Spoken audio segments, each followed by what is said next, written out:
Hello makers, it's Jo from Minerva. Today we're looking to move your embroidery stitches on from just the outline stage, and we're going to show you some stitches that fill in particular areas so that you get raised parts, leaves that are filled in so you don't see the fabric from behind.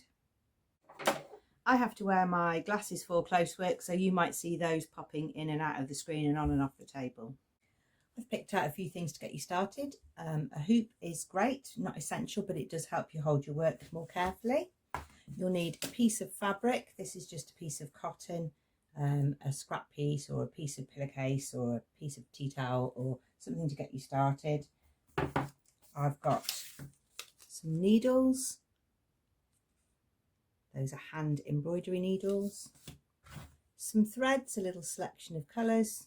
You can have a look at our colour range. I've also picked out some transfer paper, and this is quite specific to embroidery. So this is like a type of carbon paper that you can transfer a design onto the fabric yourself, so you can choose your own pattern. And some bobbins to put the threads on once I've broken the skeins. Thread up your needle. Don't forget to split the threads. I'll show you that here. When you get another colour from your skeins, I've chosen green now, I'm going to take those 3 strands again. Try not, it's sort of tempting to take a really big piece of thread off so that you don't have to keep changing, but then the ply will twist again and then you'll start to get knots. So it's best just to work with a nice short piece that's very controllable. And I'm untwisting the threads. I'm starting another colour to show you stem stitch. Stem stitch is a way of doing a straight line, or more importantly, it's a way of getting your stem to curve without getting any sort of sudden movement. So these stitches are a little bit longer, but they can be as long as you want them to be. So you make a stitch, and then halfway down the stitch to the left or the right, you start your new stitch. So you're only really going along at half the pace, if you like, because you're doing half a stitch distance at a time. It's just a little bit more sophisticated than a running stitch stem, because you'll get a sort of slight glisten because you can make your stitches small and then they can get a little bit longer. So halfway down that stitch you start, and then you can go a bit further.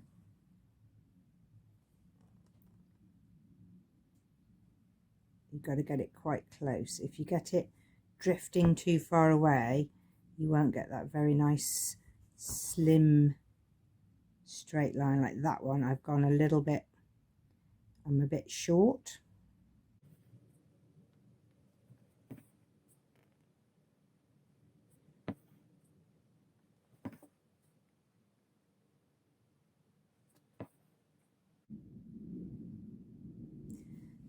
When you get to the more curved part of your stem stitch, then you can make your stitch lengths a bit smaller again, and that will help you get round a corner without any jaggedy edges.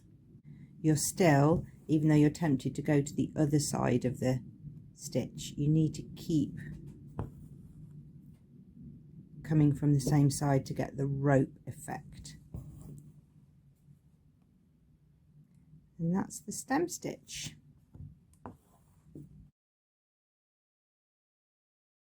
And now I want to look at some stitches that you use for filling in areas. So we're going to work in this tail, and we're going to do some long and short stitches and get them to meet up together. So we're going to do some long stitches.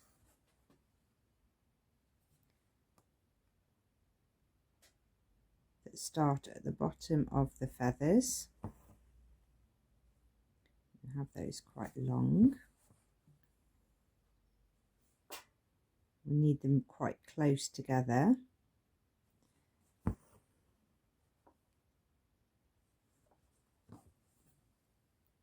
And then we're going to mix that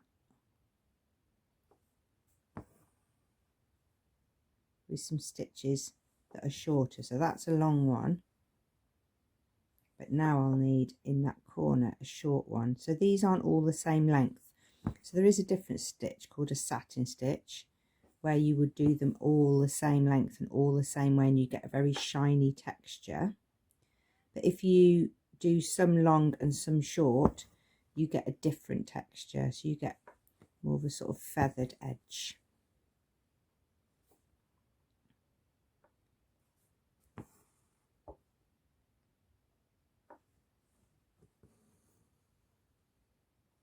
Whoops, don't like that one. That one's going at a different angle.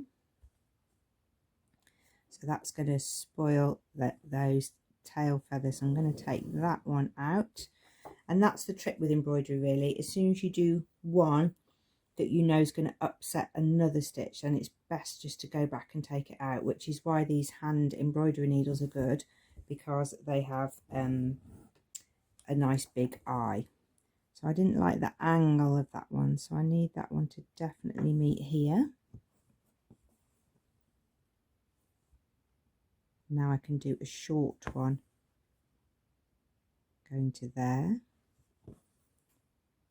And now I can do a long one. So you get long and short, and you use it to colour in and cover over the white.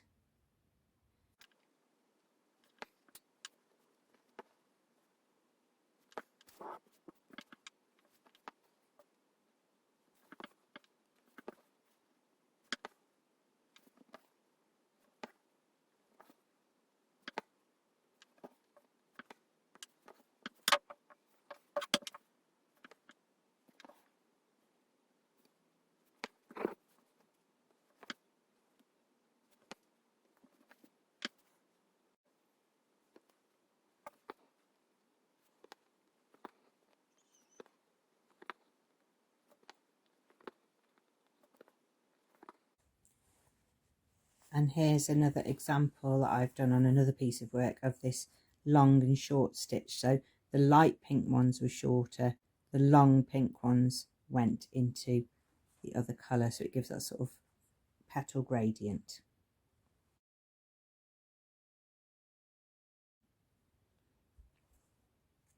The next stitch is a satin stitch, and that's where all the stitches are lined up next to each other, and they are the length of the area that you are filling in. Okay, you start satin stitch by splitting the centre of the area that you're going to fill, and then being very accurate, you take your threads right next door to each other.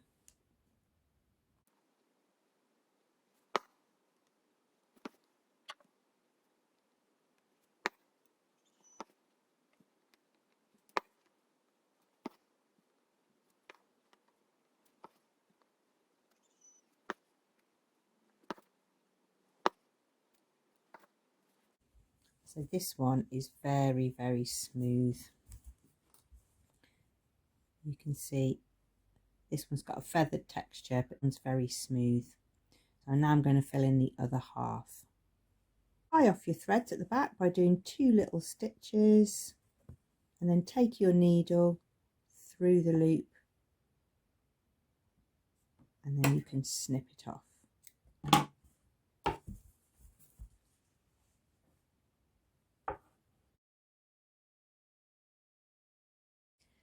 A leaf stitch is a type of satin stitch, and you can get a recess down the centre of your leaf to make it look like a vein.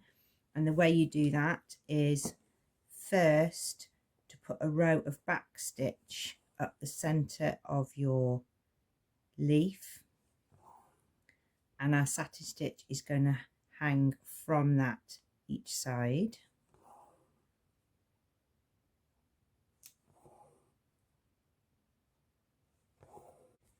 Okay, starting at the bottom of the leaf, you're going to satin stitch at an angle, but you're going to use that spine that you've made as the guide for where to put your needle in. So you're going to put your needle in so that you're covering up the spine, and that raises the center of the leaf so that when you sew from the other side, you get a recess down the center. So you keep going back to the center spine and you cover that spine over as you satin stitch. And that is how you leaf stitch. Then when you go to the other side, you'll repeat and you'll use that spine line there to keep your satin stitches at the same angle. On a piece that I've done previously, you can see you can get quite a divide down the centre of your leaves. This cheese plant has a real obvious line down the centre in its natural form, and if you can get your satin stitch to meet right up in the middle, you can recreate that.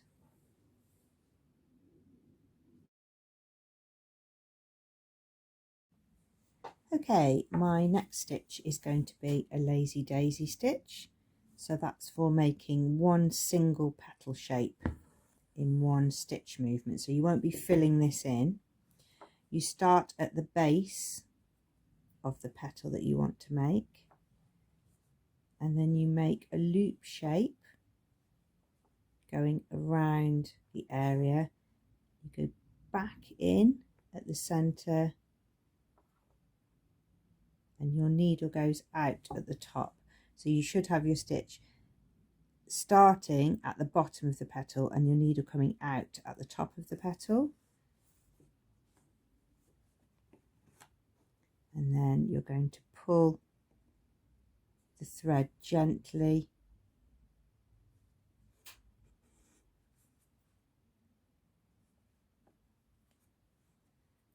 to get this sort of petal shape. And to finish it off,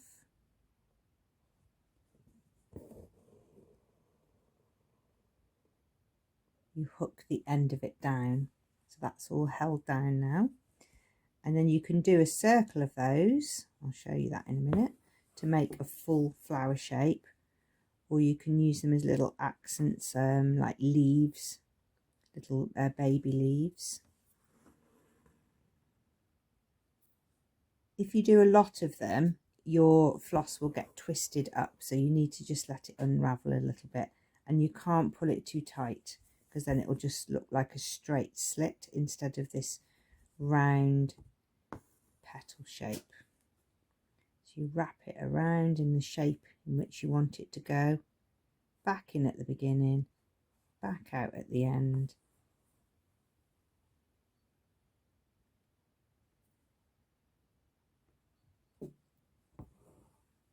Make that little stitch that holds it down on the end, and you will tie off at the end.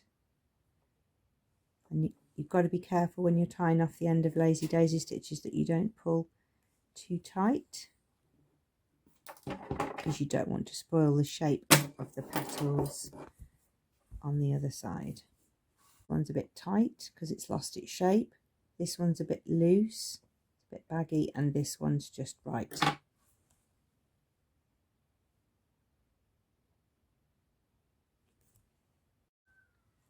Here are some lazy daisy stitches in action, but that one's used as blossom. This one's used as young leaves. This one's used as a barley or a wheat.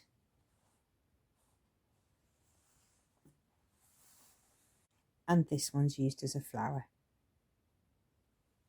If you do the lazy daisy stitch in a complete circle, you'll get a full flower.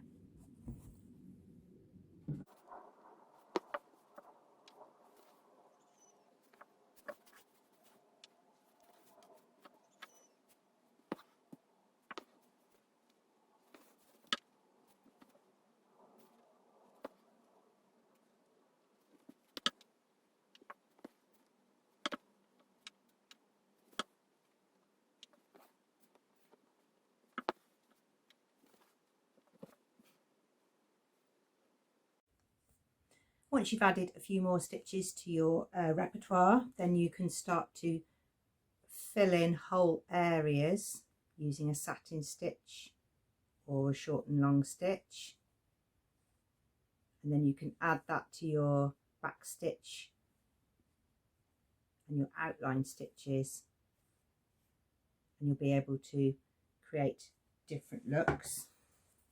This one's the thicker leaf stitch, and you might also like to try using embroidery on your clothes. This is a tiny little hedgehog and some toadstools, and that's on the back pocket of the jeans. It also works on the centre back panel of denim jackets too. All the products that I've used or talked about are listed below, so go and have an investigate, and I'll see you again soon.